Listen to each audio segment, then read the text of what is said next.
वही गौतम बुद्ध की यह कहानी जो आज हम आपको बताने जा रहे हैं। इसे सुनने के बाद आप जीवन की सभी समस्याओं को छूटकियों में हल करने में सक्षम रहेंगे। दोस्तों, एक बार की बात है, महात्मा बुद्ध प्रवचन दे रहे थे। प्रवचन में आसपास के बहुत से लोग शामिल थे। सभी लोग ध्यान से बुद्ध को सुन रहे थे। कुछ देर में प्रवचन समाप्त हो गया। तब लोगों ने बुद्ध को प्रणाम किया और अपने अपने घर को चल पड़े। पर एक यह युवक वहां पर ही बैठा रह गया। बुद्ध की नजर उस युवक पर पड़ी तो वे पूछ बैठे, क्या बात है वत्स, कोई जिज्ञासा है क्या? युवक बुद्ध के पास गया और प्रणाम करके बोला, प्रभु, बहुत उलझन में हूं। जितना इस बारे में सोचता हूं उतना ही उलझ जाता हूं। वत्स, बुद्ध ने प्रश्न किया। युवक हाथ जोड़कर बोला, प्रभु, यह संसार कितना विशाल है। संसार में लाखों करोड़ों लोग निवास करते हैं। उनमें भी एक से बढ़कर एक विद्वान, कलाकार, योद्धा। ऐसे में उन सबके बीच मुझ जैसे सामान्य प्राणी का क्या मूल्य है? युवक की बात सुनकर बुद्ध मुस्कुरा दिए। वे बोले, तुम्हारी जिज्ञासा का उत्तर मिल जाएगा, पर इसमें थोड़ा सा समय लगेगा क्या? तब तक मेरा एक छोटा सा काम कर सकते हो प्रभु। यह तो मेरे लिए गर्व का विषय है कि मैं आपके काम आ सकूं। युवक ने पुनः अपने हाथ जोड़ दिए और कहा, आप आदेश करें। प्रभु बुद्ध ने युवक को एक चमकीला पत्थर देते हुए कहा, तुम्हें इस पत्थर का मूल्य पता करना है, पर ध्यान रहे, इसे बेचना नहीं है, सिर्फ इसका मूल्य पता करना है। जैसी आज्ञा प्रभु। ऐसा कहते हुए युवक ने बुद्ध से वह पत्थर ले लिया। उसने एक बार फिर से उन्हें प्रणाम किया और बाजार की ओर चल पड़ा। बाजार वहां से ज्यादा दूर नहीं था। युवक थोड़ी देर में वहां पहुंच गया। वह सुबह का समय था, इसलिए बाजार अभी ठीक से लगा नहीं था। वहां पर इक्का दुक्का दुकानदार ही थे। युवक ने जिज्ञासावश इधर उधर नजर की। उसे एक पेड़ के नीचे एक दुकानदार नजर आया। वह आम बेच रहा था। युवक उस दुकानदार के पास पहुंचा और उसे पत्थर दिखाते हुए बोला, क्या आप इस पत्थर की कीमत बता सकते हैं? दुकानदार एक चालाक व्यक्ति था। पत्थर की चमक देखकर वह समझ गया कि अवश्य ही यह कोई कीमती पत्थर है।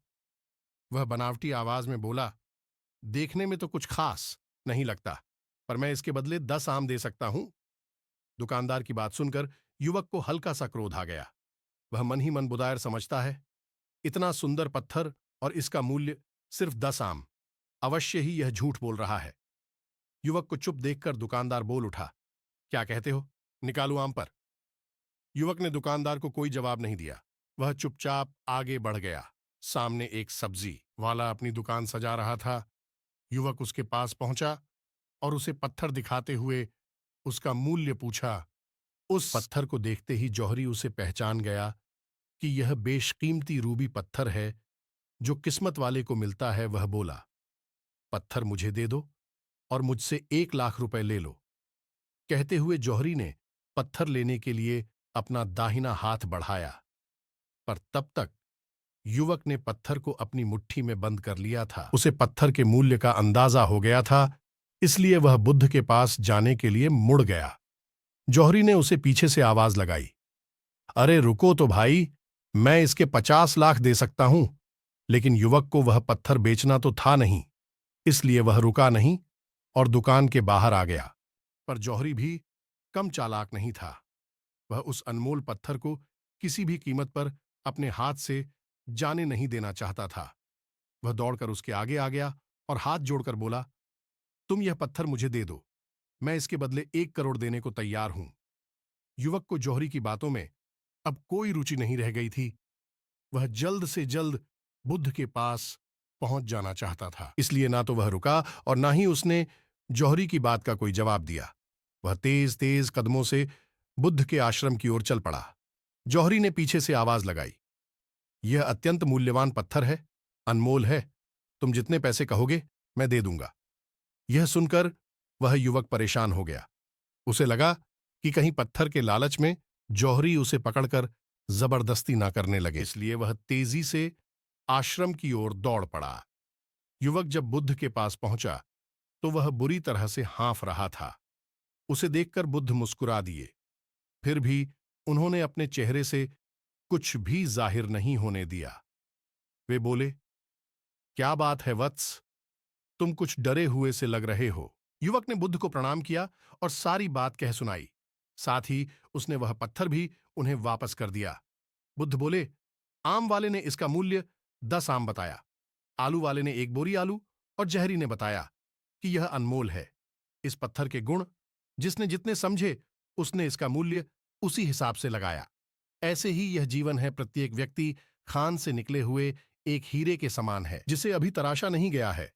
जैसे जैसे समय की धार व्यक्ति को तराश की जाती है, व्यक्ति की कीमत बढ़ती जाती है।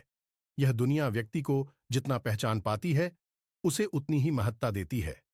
कहते हुए बुद्ध एक क्षण के लिए रुके, फिर बोले, किंतु आदमी और हीरे में अंतर यह है, हीरे को कोई दूसरा तराश होता है और व्यक्ति को अपने आप को स्वयं ही तराशना पड़ता है।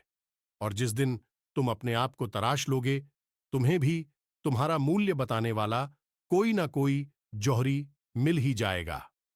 गौतम बुद्ध उस लड़के को यह सिख देना चाहते थे कि जो इंसान अपने मन में खुद के बारे में विचार करता है, वह व्यक्ति उसी के समान बनता जाता है। किसी इंसान को अगर दुनिया की किसी भी चीज से सच्चे मन से लगाव हो, तो वह इंसान उस चीज को प्राप्त कर लेता है।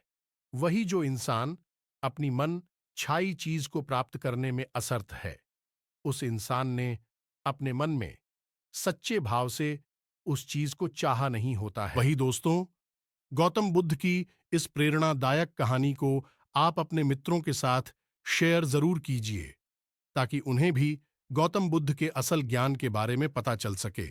और कमेंट बॉक्स में नमो बुद्धाय लिखना ना भूले। नमो बुद्धाय।